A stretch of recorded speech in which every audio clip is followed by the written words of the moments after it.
सत साहिब सतगुरुदेव की जय।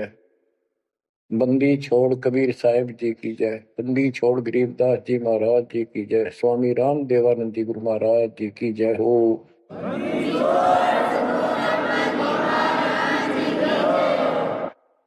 सर्व संतों की जय, सर्व भक्तों की जय, धर्मी पुरुषों की जय।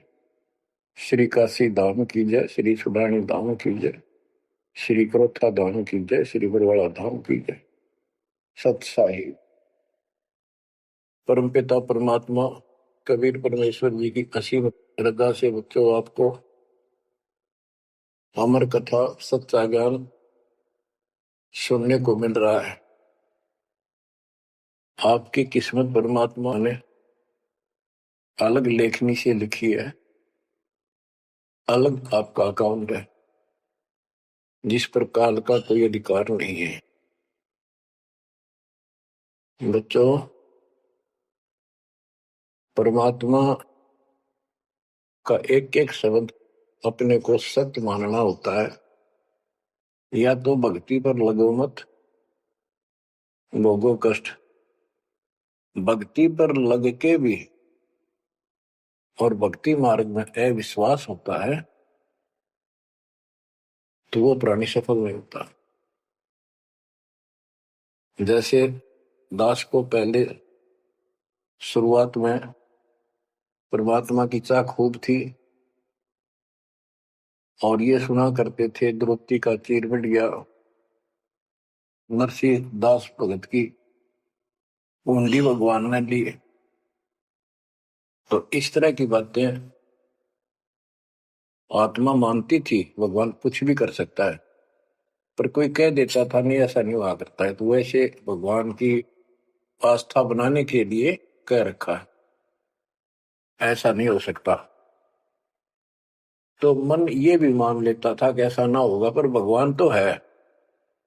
केवल इतना मानकर भक्ति कर रहे थे, दीक्षा भी ले ली थी और फिर परमात्मा ने ऐसा अजब गजब किया, वो सारी शंका मिटा दी। लोहे की जाली को 1 फुट से ज्यादा बढ़ा दिया और दोनों को बढ़ा दिया 1 कोटि। तो बच्चों, विश्वास बहुत जरूरी है। जैसे आपको उदाहरण दिया जाता है सत्संग के माध्यम से। एक गांव के बाहर 2 साधक साधना कर रहे थे। एक 40 साल से बैठा था, आयु 60 के आसपास हो चुकी थी।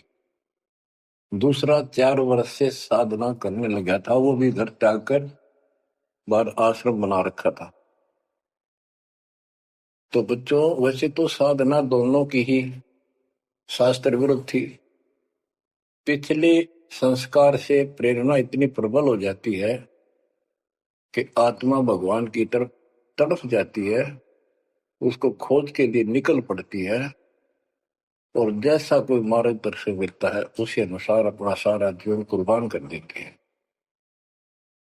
उससे उसका कुछ तप बन जाता है और कुछ सिद्धियां आनी शुरू हो जाती हैं। उससे उसका वह बोलबाला हो जाता है। फिर उसकी मृत्यु के बाद वह एक यादगार बना दी जाती है। वो नरभाग आप तो नरक में गया, आने वाले उस गांव की कई पीढ़ियों को भी नरक भेजने का सामान तैयार कर गया। आने वाली पीढ़ियां उसी पर मत्था टेक टेक के उस कब्र पे, उसकी मूर्ति पे और अपनी मनोकामना पूर्ण करवाती हैं। होता किसी का कुछ नहीं, पर वह भावना बन जाए, देखा देखा वैसे सूत बैठ जाए, दाव लग जाए। स्वाभाविक जो भक्ति ना करते उनका भी हो जाता है। वो तो उसका संस्कार होता था और वो नियमित उसका कर देते थे। हम भी ऐसे ही थे। अब बताना चाहता दास, फिर भी विश्वास बहुत काम करता है। भगवान उसके नंबर देता है अलग से, तो उसकी भक्ति में आस्था अगले जन्म में बनी रहती है। इस तरह की क्रियाओं से जो आस्तिक और नास्तिक दोनों क्रिया करता है, वो घर का रहता ना घाट का। एक देवदूत आया करता था ऊपर से, विष्णु जी के लोक से। और वो आकर के उन दोनों भक्तों से काफी देर तक चर्चा परमात्मा की करता था। और वो प्रश्न करते रहते थे, भगवान ठीक है, वहां की व्यवस्था कैसी है। तो वो देवदूत दोनों भक्तों के पास घंटों बैठ कर जाया करता था। देवदूत से भगवान ने पूछा भी, विष्णु ने कहा जाता है, ये ऐसे ऐसे आपके भगत हैं बहुत गजब के, कुर्बान हाथ के लिए तो इस गांव में, और मैं वहां बैठ रहता हूँ कुछ देर जाके, तो आपके ऊपर तो कुर्बान है। तो विष्णु जी बोले, मैं भगत तो एक है, एक तो वैसे टाइम पास कर रहा है। देवदूत बोला, जी वो होगा जो 40 साल से आपके लिए कुर्बान घर छोड़ के आया हो।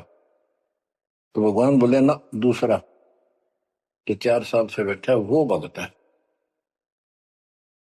उसको मुझ पर विश्वास है और बड़े को विश्वास नहीं है। ये बात उस देवदूत का गले नहीं उतरा, ये तो हो ही नहीं सकता। तो भगवान ने समझ लिया कि देवदूत को विश्वास नहीं मेरी बात पे। तो विष्णु जी बोले, भाई एक काम करना देवदूत, आज तू लेट जाना समय से, बस जिस समय जाता है, और फिर वो पूछेंगे कारण लेट होने का, तो उनको फिर ऐसे बताना कि आज भगवान ने समय दे रखा था कि दोपहर को सुई के नक्के में के सुराख में हाथी निकाल लेगा भगवान, और कहना कि मैं उसको देखने के लिए रुक गया, और भगवान ने हाथी उस सुई के नक्के में के निकाल दिया।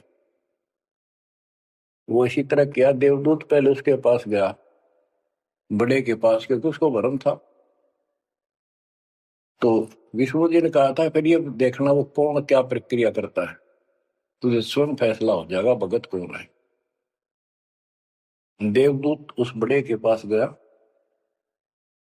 उसने भी ये जाते कारण पूछा कि क्या बात, देवता से लेट हो गए, आपकी बहुत इंतजार थी और आपके साथ बैठकर भगवान की चर्चा करते थे, अच्छा समय व्यतीत होता था, क्या बात होगी, क्या कारण हो गया, लेट हो गया बस। देवदूत ने वही बताया कि आज दोपहर को भगवान ने एक लीला करनी थी, वो देख कर आया। तो भगत बोला, क्या लीला की, कि कमाल कर दिया भाई, हद कर दी।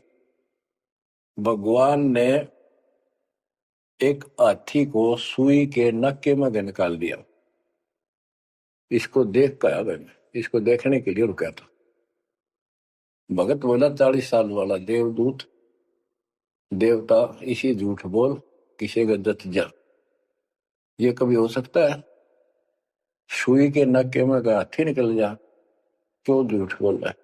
देवता होकर ऐसी बात कर रहा था। तो उस देवदूत के होश उठ गए और उसके सारे अनुभव फेल हो गया। तो भगवान ठीक है कहते तो कति डांगर है, जब इसको इतना विश्वास नहीं, भगवान कुछ नहीं कर सकता, तेरे जैसा घसियारा है, फिर भक्ति क्यों कर रहा है? देवदूत उठ कर चल पड़ा। फिर वो 4 साल वाले के पास गया, उसने सोचा यूं तो हमारा धमका दे मेरे को, गुस्से होएगा, इसको तो ज्ञान ही कुछ नहीं होगा अभी तक। तो उस 4 साल वाले ने भी, भगत ने पूछा, देवदूत कभी लेट हो गए, आपके आने की बड़ी इंतजार रहती थी, आज तो सोच लिया था शायद नहीं आएंगे, क्या काम हो गया ऐसा कोई, हमें भी बताओ। देवदूत बोला, भाई ये बताऊं, झूठ में कह नहीं सकता और सच्ची किसी का गला उतरती नहीं। भगत बोला, बताओ तो सही क्या बात है। क्या दोपहर को भगवान ने एक लीला करनी थी, मैं उसको देखने के लिए रुक गया। क्या लीला थी? देवदूत बोला, सुई के नक्के में गए, भगवान ने हाथी निकालना था। भगत बोला, फिर क्या हो गया? कि वो निकाल दिया, कमाल कर दिया। बोला, बस भगवान निकाल दे, सारी पृथ्वी ने, धरती ने सुई के नक्के में गए, आप हाथी में आश्चर्य कर रहे हो? तो देवदूत ने सीने से लगा दिया उस बालक को। वो बोला धन्य तेरे माता पिता जिससे जन्म हुआ है। भक्ति कर विश्वास नहीं तो खाक भक्ति है वो। कह कबीर सुनो भी साधो मैं तो हूं विश्वास में। तो अपने परमात्मा की लीला पर अविश्वास नहीं होना चाहिए। और ये धीरे धीरे आपके साथ भी परमात्मा ऐसी लीला करते रहेंगे और कर भी दी होगी। और ना भी हो तो इतने सारे प्रमाण दिए जाते हैं, विश्वास कर लेना, परमात्मा की भक्ति से दूर ना होना। अब बच्चों, आपको अजब गजब का ज्ञान दास बता रहा है जो संत गरीबदास जी को परमात्मा से प्राप्त हुआ। और ऐसा निर्णायक ज्ञान है, इसका रिजल्ट इस पूरी कथा का फिर बाद में आपको बहुत अच्छा निष्कर्ष मिलेगा। पार्वती जी शिव की पत्नी और 108 बार मर चुकी थी। 109वें जन्म में भी उसने शिव जी को ही पति बनाया। ये संस्कार था उनका।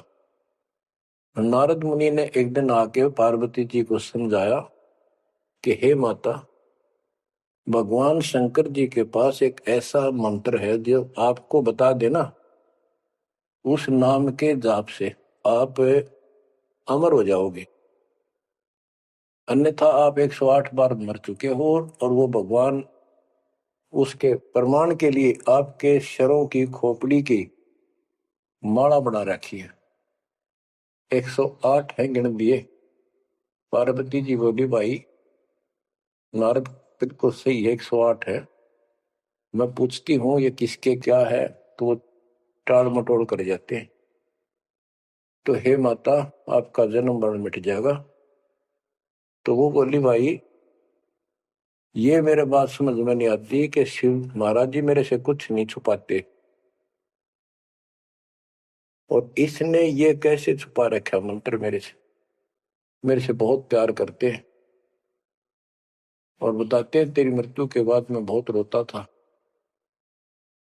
तो नारद जी ने कहा माता, अभी तक आप उनको पति मानती हो, जिस दिन परमात्मा रूप देखोगी और उनको एक गुरु रूप में नम्र भाव से प्रश्न करोगी, कति अति नम्र होकर, तब ये गुप्त मंत्र आपको बताएगा। ये मंत्र शिव जी ने किसी को नहीं दिया आज तक, क्योंकि ऐसा किसी का लक है नहीं, ऐसा भाव किसी का है नहीं।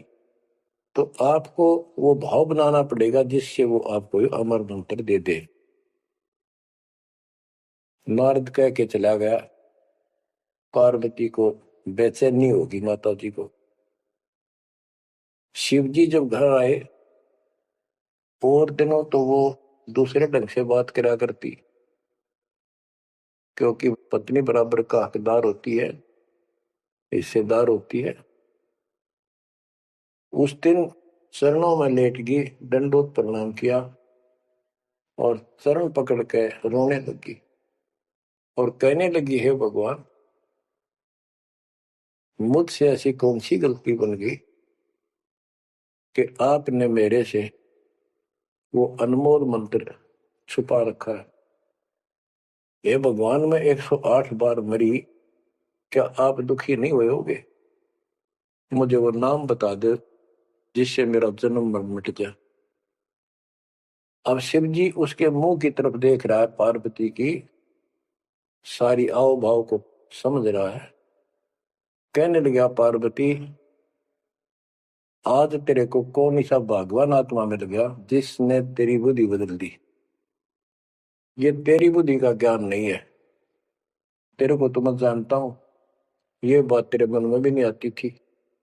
मैंने कोशिश भी की भक्ति किया करो, आप कह देती थी आप भगवान हो, मुझे क्या जरूरत है, मैं भगवान के साथ हूं, मैं उनकी अर्धांगिनी हूं। तब पार्वती जी ने बताया कि नारद जी आए थे, उन्होंने मुझे ये सब बताया। तो भगवान शंकर बोले, पार्वती सुन ले, जितनी बार तू मरी मेरा पागल जैसा हाल हो जाया करता था। एक बार तो राजा दक्ष के यज्ञ में जलकर मरी, तेरे अस्थि पिंजर को उठाए मैं 10,000 वर्ष तक घूमता रहा था, कंधे पर रख के, और पार्वती पार्वती करता हूं। तो एक सुदर्शन चक्कर आया, उसने काट के तेरे टुकड़े कर दिए शरीर के। जब मैं ठगा सा रह गया, मेरे हाथ कुछ नहीं बचा, फिर तेरा जन्म हो गया, शादी फिर होगी, वह भूल पड़ी। ये मंत्र ऐसा अजब गजब है, ये आम व्यक्ति को नहीं बता जा सकता। भगवान शंकर जी ने कहा कि अब तेरी आत्मा सच्चे दिल से डिमांड कर रही है, अब मैं तुझे यू नाम दूंगा। गरीबदास जी बताते हैं कि जैसे सीप एक जानवर होता है, शंखला सा जैसे एक शंख होते हैं, इस टाइप के मजबूत शरीर का, और उसको सीप बोलते, सीप। वह सीप जो है, गर्मी हो जाती है जब उसको अंदर पानी की डिमांड होती है, मोती बनाने के लिए उसमें प्रेरणा होती है, जैसे पशु में गर्भ धारने की होती है। उस समय सीप समुद्र के ऊपर आ जाती है, ऊपर बादल गरज रहे होते हैं, यदि उसका मुंह खुला हो और बारिश की एक बूंद भी उसके मुख में चली जा, तो उससे मोती बनना शुरू हो जाता है। उस बूंद को लेकर सीप वापस समुद्र में गोता लगा जाती है, उसमें मोती बन जाता है। और यदि सीप का वो मुंह बंद हो तो सारा सामान बरस जाए उसके ऊपर, मोती नहीं बना। तो पार्वती को समझाया कि अब तेरी सीप आत्मा का मुंह खुल चुका है, अब मैं यो नाम दूंगा, असर करेगा। और पहले तेरी सीप आत्मा का मुंह बंद था, इसलिए ये उन्मोद मंत्र ऐसे व्यर्थ नहीं कर सकता था। फिर कहा कि चलो, सुबह सुबह एकांत स्थान पर पहुंच गए। वहां एक सूखा वृक्ष था, पत्ते भी नहीं थे, उसके नीचे बैठ गए। और बच्चों वहां पर दोनों हाथों की ताली बजाई, तो आसपास के पक्षी उड़कर भाज गए, इतना शोर हुआ। और जो अंडे थे वो बच्चे बढ़कर उड़ गए। उसी वृक्ष की खोगड़ में एक खोखले स्थान पर तोते के अंडे थे। वो जो अंडे थे, उस स्वस्थ अंडे तो बच्चे बढ़कर उड़ गए, और एक अंडा अस्वस्थ था, कति खराब हो गया था, गंदा हो गया था, वो वही रह गया। भगवान शंकर को पता नहीं था कि इसमें कोई तोते के बच्चे भी हैं, अंडे भी हैं। उनको मालूम था कि अंडे भी होंगे तो बच्चे बनकर जा चुके होंगे। अब बच्चों, बहुत सी कहानी इस एक ही कथा से आपको समझ में आएगी। जैसे ये क्या करते हैं, भक्ति ना करके मृत्यु के प्राप्त हो जाते हैं, फिर क्या करते हैं, अस्थियों को उठाते हैं, जड़ी हुई हड्डियों को, उनको उठाकर गंगा में बहा के आते हैं। उनका उद्देश्य तो ये होता है कि इसको इतने गहरे पानी में डाल दे कि जो व्यक्ति मर जाता है, स्त्री या पुरुष, जब वो प्रेत बन जाता है तो अपने घर आता है, घर में वो अपने बॉडी को खोजता है, फिर वो जाता है शमशान घाट पे। उसको एहसास होता है कि ये ताजा ताजा जो फूके गए हैं, ये तेरी हड्डी है। उन हड्डियों को अपनी मान के उनके चिपक जाता है भूत, और फिर कभी घर और कभी उन हड्डियों के पास वहां चक्कर काटता रहता है और परिवार वालों को तंग करता है। तो इसीलिए उसको उन हड्डियों समेत उठाकर उसने इसी जगह डालते हैं, उसको भेदा नहीं लगता, और वो भटक भटक के चला जाता है।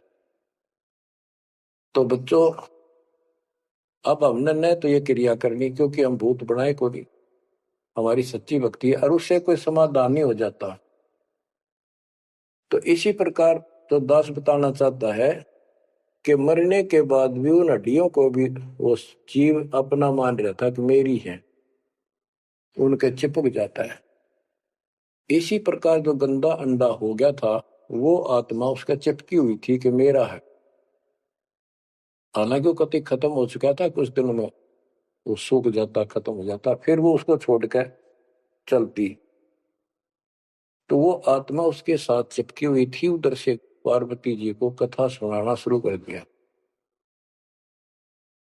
अमर कथा सुनाई, क्योंकि गरीबदास जी कहते हैं, कबीर साहब ने बताया, हम बैरागी ब्रह्मपद सन्यासी महादेव, सोहम मंत्र दिया शिव जी को, वो करे हमारी सेव। तो कबीर साहब ने इन सब को यो अमर ज्ञान सुनाया था, सतलोक वाला, सृष्टि रचना सब सुनाई। भगवान ऐसा है, भगवान ऊपर है, भगवान ऐसा है, वो सबका मालिक है।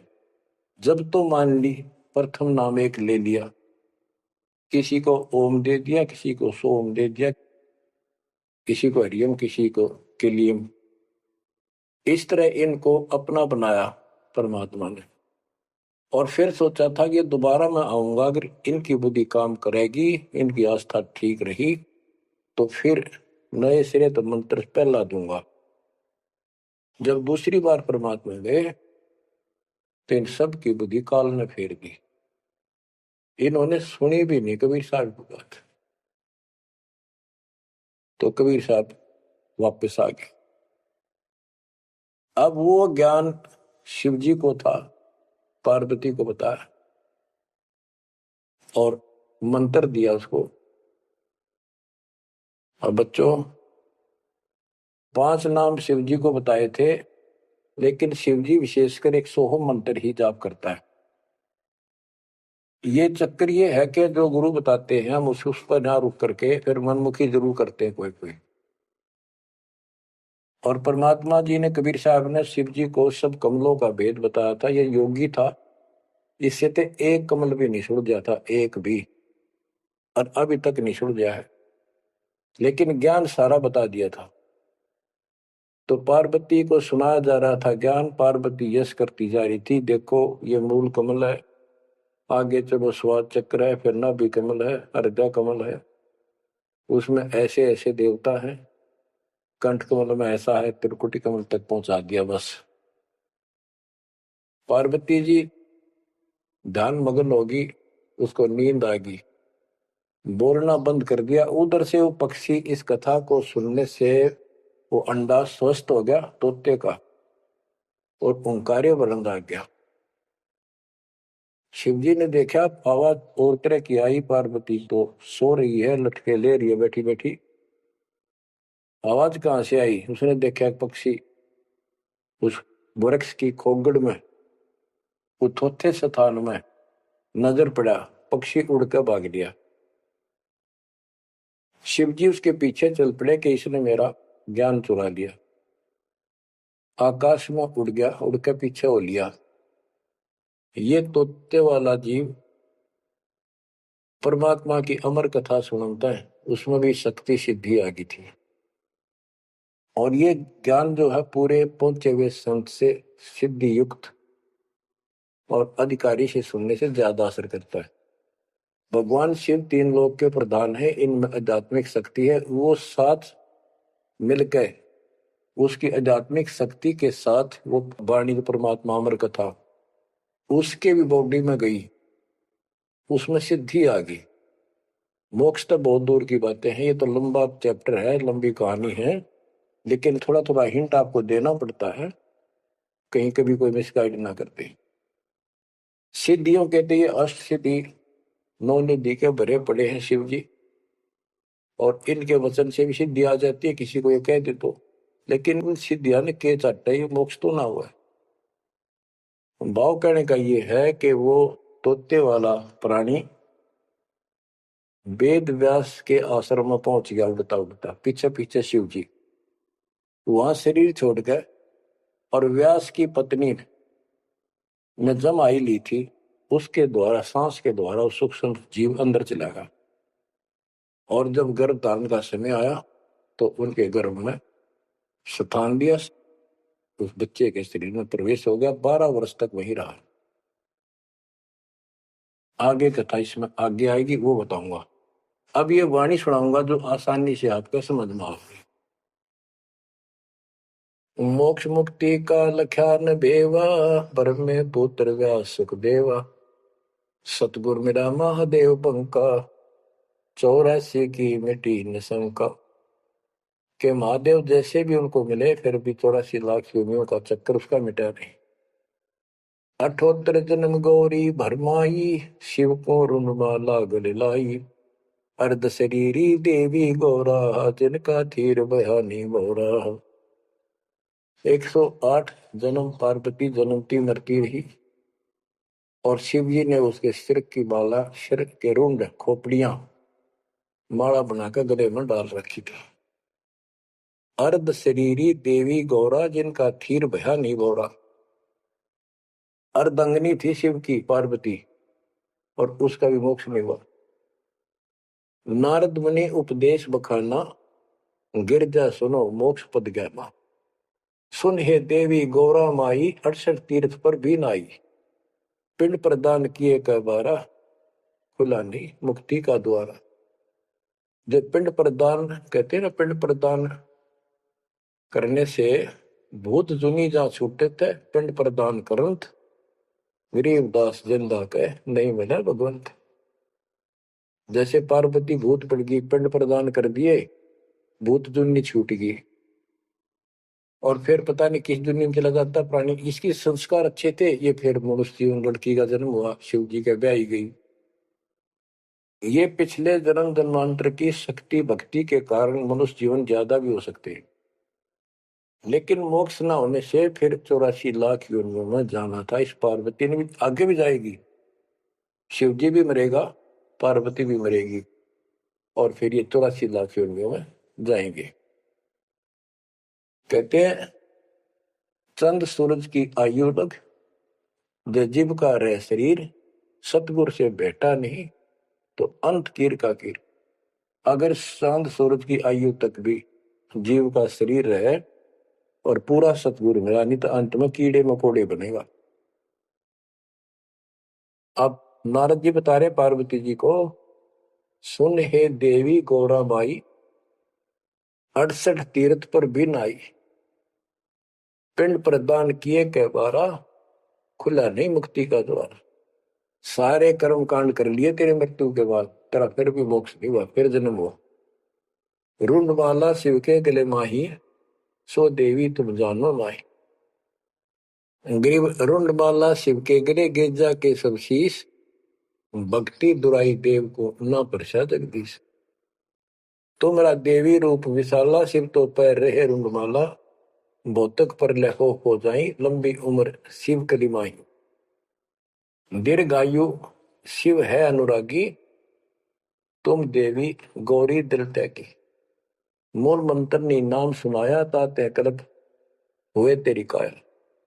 महादेव देवनपति देवा, जाकी करी न गौरी सेवा। कर बंधन कर शीश नवाओ, तन मन अर्पो शीश चढ़ाओ। शिव है मोक्ष मुक्ति के दाता, तो से भेद कहो गौरी माता। चरण गहो चिंतामणि केरा, ताते प्राण अभय हो तेरा। कमल रूप देवी दिल की न्या, नारद मुनि उपदेशी चीन्या। जब आए शिव मंदिर अवधूता, देवी चरण लिए सतरूपा। अब कहते नारद के कहने से पार्वती जी ने, गौरी देवी ने कति पाक साफ दिल कर लिया, कमल की तरह।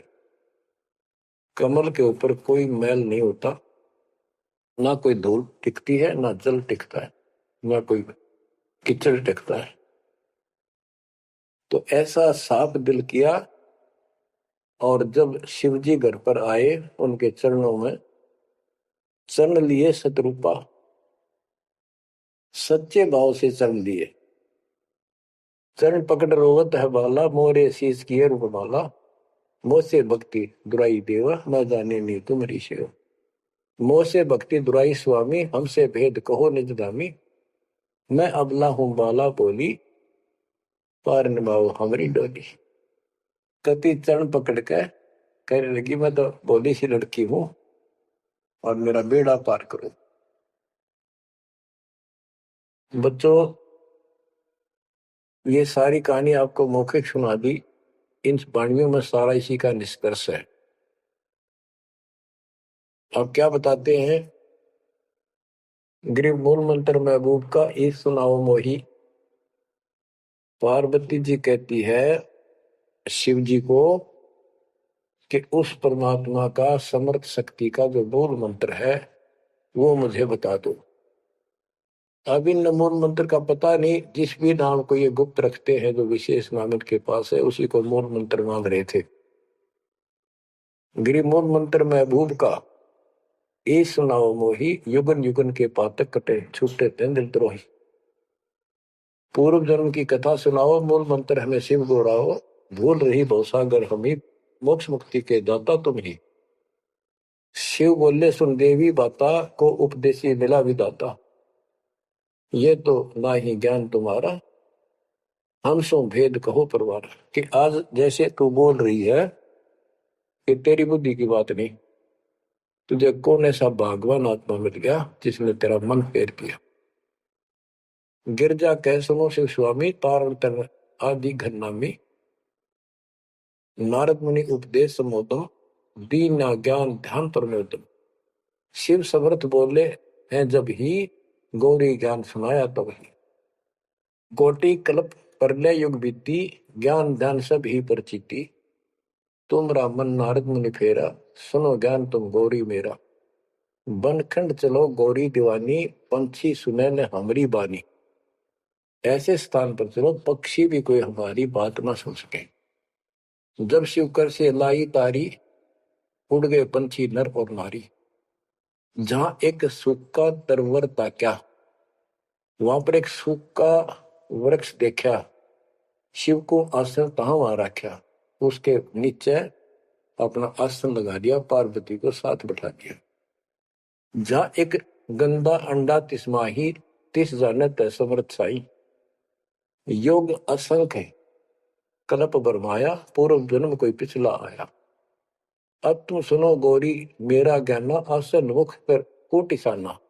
आसन पदम लगाओ गौरा, मेर दंड सुधा कर भोगा। गरीब आसन पदम लगाए कर भंवर चुड़ाओ सुन, अनहद नादू बाजही जहां लगाओ तुम। और क्या बताते हैं कि उस वृक्ष की खोगड़ में गंदा अंडा पड़ा था, और उस गंदे अंडे वाले जीव के असंख्य जन्म 84 लाख योनियों में हो चुके थे।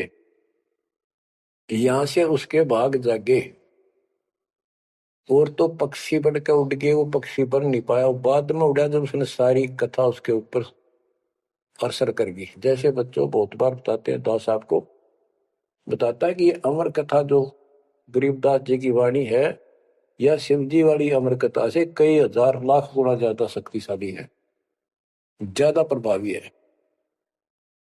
अब ये कथा सुनाने का मुझे कोई उद्देश्य नहीं, इसमें से ऐसा निष्कर्ष निकालूंगा आप हैरान रह जाओगे। जैसे एक सर्प कांटे का इलाज करता है, अब तो दवाइयां चल गई, पहले गार्डू होते थे, मंत्र बोलकर जहर तार देते थे। जिसको सर्प ने काट लिया वो अचेत हो जाता था, कति बेहोश जैसे मर गया हो, सांस सांस आते थे। और गार्डू क्या करता है, एक मंत्र 5-4 पंक्तियां होती हैं, उसको सिद्ध करता अपने जीवन में 5-4-7-10 साल लगा के, वो वाणी सिद्ध हो जाती है। फिर उसको बोलता रहता उसके ऊपर साथ बैठ के उस सर्प जैसे व्यक्ति पर। उस समय वो सर्प जैसा व्यक्ति अचेत होता है, ना वाणी सुन रहा है ना उसको समझ रहा है इसका अर्थ क्या है।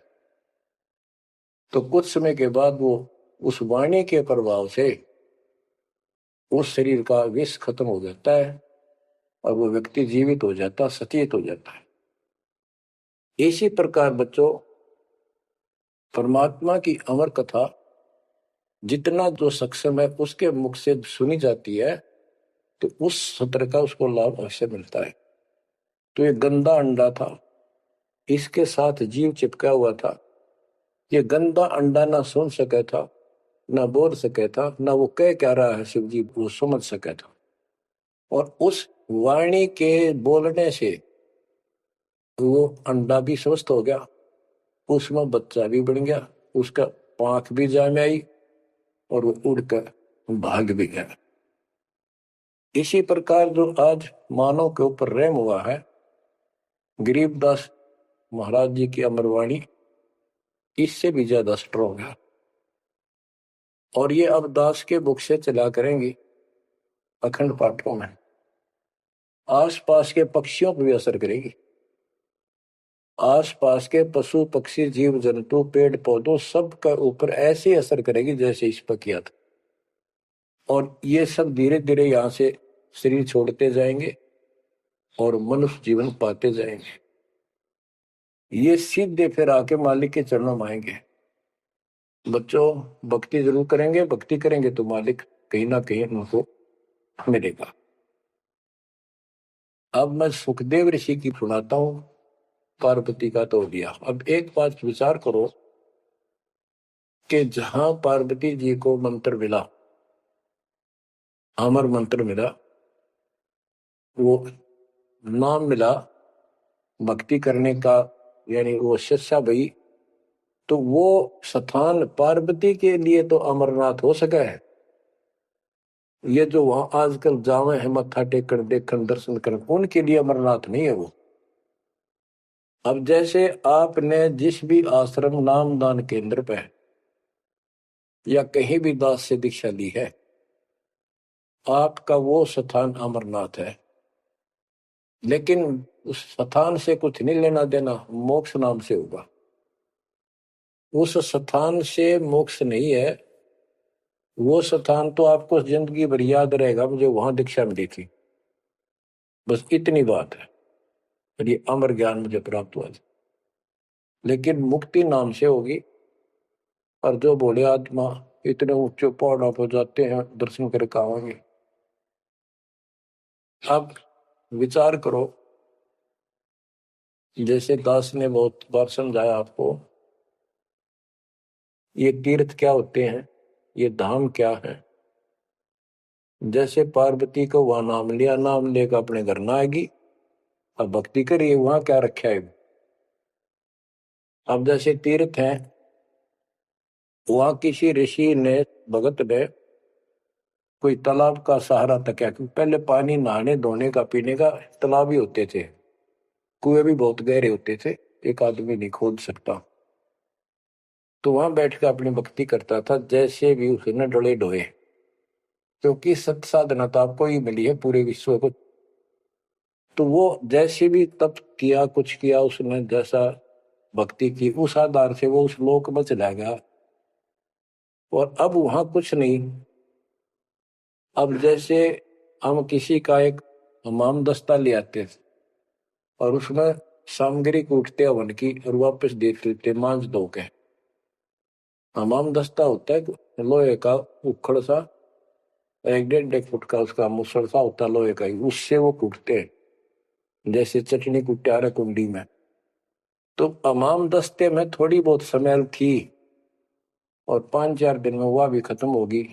जिसका मांग के लाए तो उसको दे आए, तो उन घर वालों महसूस हुआ कि इसमें कुछ स्मेल आवा है, तो कोई सामग्री कूट रखी है।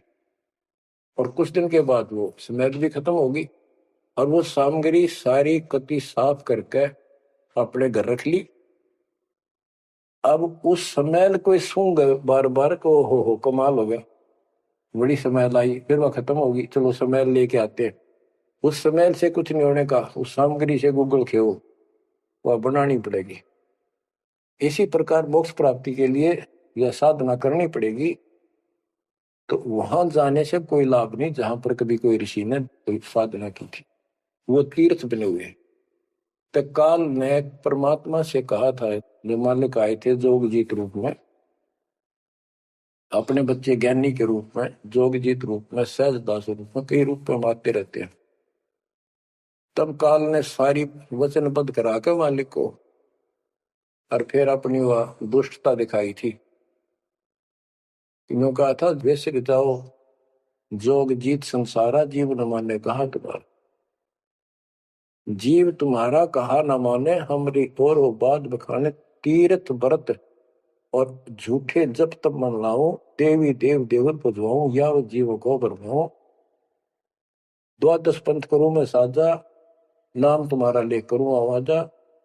द्वादश पंथ जो नाम जो ले सो मेरे मुख में आम समोई, और अनेक पंथ चलाऊं या विद जीवों को वर्गाऊं। तो आज वो सारा काम इसने कर रखा है। अब आप किसी को समझा के देख लो, आपके सर हो जाते हैं।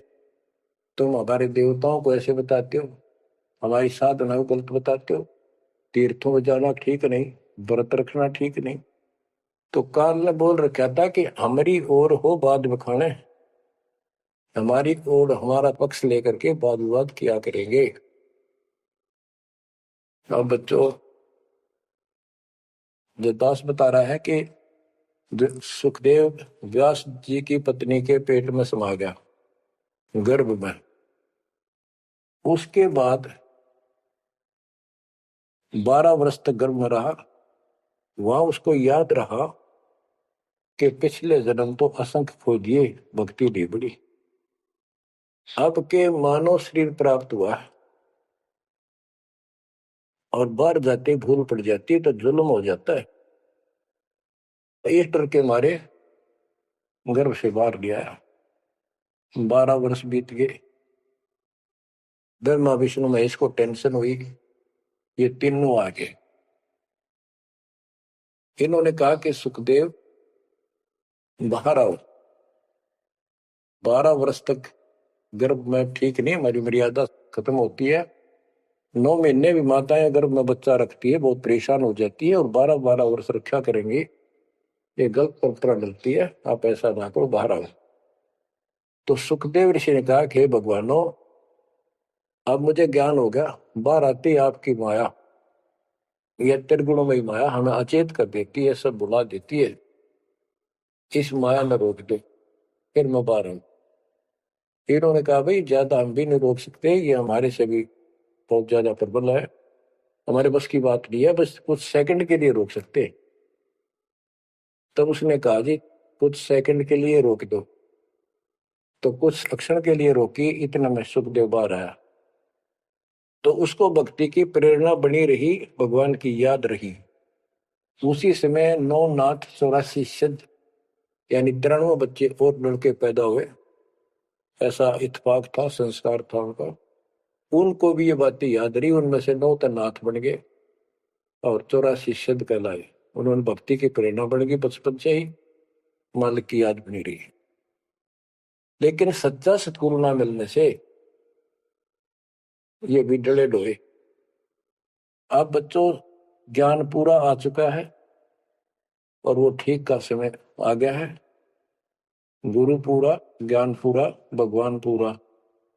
तो अब जो ये वाणी चले हैं और दास के मुख से चला करेंगी, ये कत्युद मस्तार देंगी। काल के पता नहीं कितने जुगाड़ को तोड़ेंगी, कितने जीवों का उद्धार बनेगा। मनुष्य का तो कहना ही क्या, डांगर डोर पशु पक्षी कीड़े मकोड़ों को भी सहारा मिलेगा। ये इन्हीं पुराणों से कथा है, ये आपके सामने सच्चाई इस तरह है। अब तो सुखदेव ऋषि जब बाहर आया, उड़ कर चल पड़ा वहां से। पिता ने कहा बेटा, व्यास जी ने कहा पुत्र एक बार शकल तो दिखा दे। 12 वर्ष इंतजार की, पुत्र होगा। तब उसने कहा एक लेवा दूत तुम, कोई किसी का पिता नहीं पूछ। तुम पिताजी पता नहीं कितनी बार तू मेरा पिता बन लिया, पता ना कितनी बार मैं तेरा पिता बन लिया। अब मुझे समझ में आ गई है, मैं आपकी तरफ देखूं नहीं, मेरा मोह बन जाएगा। ये छूत की बीमारी है, ये मोह। ये विस्तार से फिर कभी बताएंगे। और ये हम आप लावा जान के, लेकिन ये उसकी गलती थी। ज्ञान ना होने से इसने इतना ही समझ थी, तो वो उस समय गलती कर गया। चलो वो भी इसकी सोच थी। उस आधार से ये वहां से चल पड़ा, पिता पीछे पीछे मोह में दूर तक गया। वहां से आकाश में उड़ गया, अंतर्ध्यान हो गया। आगे जाकर फिर प्रकट हो गया अपने और नाल, जो बच्चे की नाभि से, माँ की नाभि से चिपकी होती है, वो गेल बाहर आकर टूट गई, टूट कर बाहर आ गई। वो बाद में काटा करते हुए बिना कटवाई कंधे पर घेर कर उठ गया, आगे काटूंगा। अब आकाश में उड़न की सिद्धि उसमें उस मंत्र से आ गई, वो अमर कथा से। अमर कथा में शिव जी ने पूर्ण परमात्मा की महिमा बताई, जो कबीर साहब ने उसको सुना रखी थी। इसमें काफी प्रकरण है, अब इतना समय नहीं जो मैं वो सारी बताऊंगा आपको। कभी परमात्मा ने दया की तो फिर उनको विस्तार से समझाया करेंगे। तो कहने का भाव ये है कि सुखदेव ऋषि को अभिमान हो गया कि मैं बहुत बड़ा सिद्ध पुरुष हूं, आकाश में उड़ जाता हूं। तो बच्चों स्वर्ग में जाने लग गया, और स्वर्ग के देवता ऋषि महर्षि सब उसको उसकी जो है ना पूरी वो करे, सम्मान करें, उसकी आरती तारे कि बड़ा धन भाग है तेरे, बड़ी सिद्धि प्राप्त कर लिए। इन इतना पता सिद्धि आएगा, और जन्म से ही छोटी उम्र में आपको इतना कुछ प्राप्त हो गया, आप तो बड़े पहुंचे हुए हो। तो सब उसकी खूब अच्छी तरह प्यार रखे, महिमा गाओ। एक दिन उसने स्वर्ग में जाने की इच्छा व्यक्त की, विष्णु जी के लोक में। वहां उसको इसलिए नहीं जाने दिया कि उसका गुरु नहीं था। विष्णु जी तक बात कही। विष्णु जी ने पूछा कि हे ऋषि जी, आपने गुरु नहीं बना रखा? अगर नहीं, गुरु की क्या आवश्यकता है महाराज, ये गुरु बना रहे वो नहीं आ पाए और मैं बिना गुरु के आ गया। विष्णु भगवान बोले ठीक है, वो अलग बात है, या वही रह सकता जो पहले गुरु बनाओ। फिर एक बीमारी और अहंकार के मेरे बराबर पृथ्वी पर कोई गुरु नहीं, मैं बाल ब्रह्मचारी, वहां कोई ऐसा संत नहीं, मैं बनाऊं गुरु किसको? विष्णु जी ने कहा कि राजा जनक मेरे परम भक्त है, आप उनसे दीक्षा लो। यूं कह के विष्णु जी चले गए, उसको बाहर निकाल दिया पार्षदों ने। वो स्वर्ग में आए, वहां सारी कथा बताई। फिर अन्य स्वर्ग, कोमर स्वर्ग, फिर ऋषियों के पास आए नीचे, उनको बताया तो सब ने कहा कि सुखदेव बहुत बड़ी गलती कर रखी है, गुरु नहीं बनाएगा, गुरु नहीं बनाएगा तो गधा बनेगा। तो पिछले जन्मों में उसको एकदम तो वो रील सी चल गई कि मैं कभी गधा बना था एक बार, पर अंधा हो गया, स्वामी ने छोड़ दिया, कुमार ने, और मैं भटकता भटकता इन नाले में फंस गया। मेरा पुली बना ली लोगों ने, आन जान लगे, मैंने कहा नहीं, भटक के भूखा होकर तो मरा, प्राण निकले। उस भय से उसको चिंता बनी। फिर अपने पिता के पास वापस आता है। व्यास जी देख के बड़े खुश हुए कि बेटा आ गया। सारी बात पूछी तो सारी अपनी समस्या बताई पिताजी के सामने। पिताजी ऐसे ऐसे बात है, भगवान ने कहा कि राजा जनक को गुरु बनाओ। तो व्यास जी, क्योंकि जितने भी महापुरुष है वो एक सुर में बोलते हैं, उनको इतना ज्ञान तो है, गुरु बिन बात नहीं बनती। उसने विशेष ज्ञान तो सुना नहीं था, वो बैटरी चार्ज होगी, उसने उड़ा फिर था, उससे ज्ञान था ही नहीं इसको। तो व्यास जी बोले रे बेटा, मैं तो खुश था, चलो बेटा ना मेरे पास आया, पर यूं चर्चा तो चल रही है व्यास का बेटा इतना पहुंचा हुआ है, अपने गुरु नहीं बना रखे, तो तुम्हें कमाल कर दिया। तो दो कोड़ी का जीव नहीं, कल न ये तेरा प्राण छूट जाएंगे या बैटरी खत्म हो जाएगी और नरक में जाएगा बेटा, गुरु बिन बात पड़ती है। तो आखिर में हार कहने बोला, हे पिताजी, मैं कैसे गुरु बनाऊं राजा जनक को? राजा जनक गृहस्थी भाई, ओए होए, और कैसे शीश निभाऊं जाए। जनक विदेही राजा भाई, कैसे शीश निभाऊं जाई। ओहो। सुखदेव बोले ज्ञान विवेक का, हमने स्त्री का मुख नहीं देखे। तो उसके पिताजी बोले जो भगवान ने कह दिया, अरे तू अब भी अगरम बगरम कर रहा है, एक अन्य का जीव नहीं, तेने ज्ञान भी क्या आएगा? कहाँ जाएगा फिर तू?